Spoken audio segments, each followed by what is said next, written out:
Imagine surviving a terrifying plane crash only to become a pioneering aviator. That's exactly what happened to Susan Oliver, the actress who played Vina in the original Star Trek pilot, The Cage. But here's where it gets even more fascinating.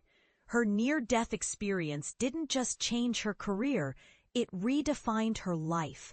From Hollywood to the skies, Oliver's journey is a testament to resilience and daring ambition. Let's rewind to 1965. The Cage. Starring Captain Christopher Pike, Jeffrey Hunter, was pitched to NBC executives but initially rejected. Creator Gene Roddenberry, undeterred, retooled the series, retaining only one character, Spock, played by Leonard Nimoy.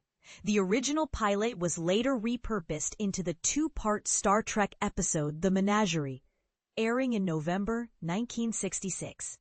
The uncut version of The Cage remained hidden from the public until the mid-1980s, leaving fans to wonder about its origins. In The Cage, Pike encounters the Talosians, a race of telepathic aliens with an obsession for humans.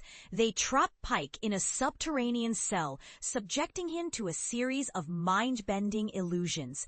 Among the prisoners is Vina, a captivating blonde human played by Susan Oliver. Vina's role is iconic. From a medieval damsel in distress to the green-skinned Orion slave, her performances are etched into Star Trek history.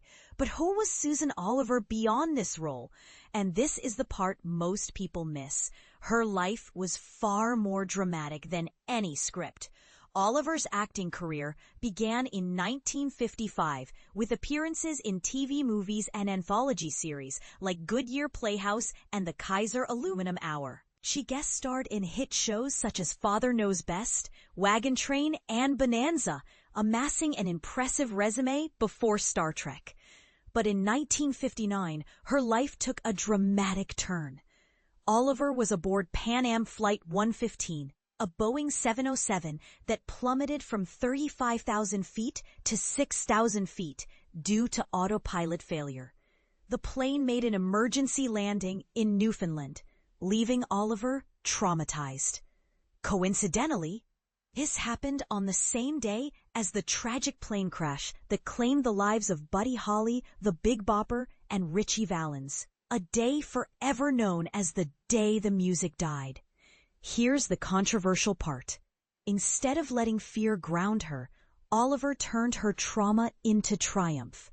After witnessing another crash at LaGuardia Airport and undergoing hypnosis therapy to overcome her phobia, she decided to take control of her fear, literally. In 1964, she began flying lessons in Santa Monica, California, and soon became a licensed pilot.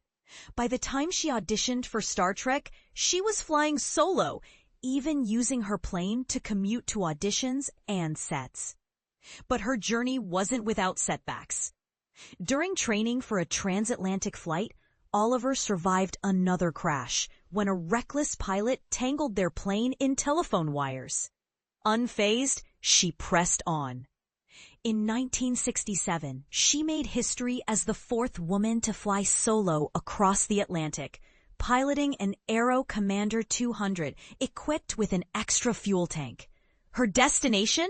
Moscow. However, the Soviet Union denied her entry, leaving her to land in Copenhagen instead. Why was she barred? Oliver never discovered the reason, writing, "No one in that sad, gray other country will even say why I'm not allowed to fly my pretty bluebird into their private yard." Beyond aviation, Oliver's career flourished.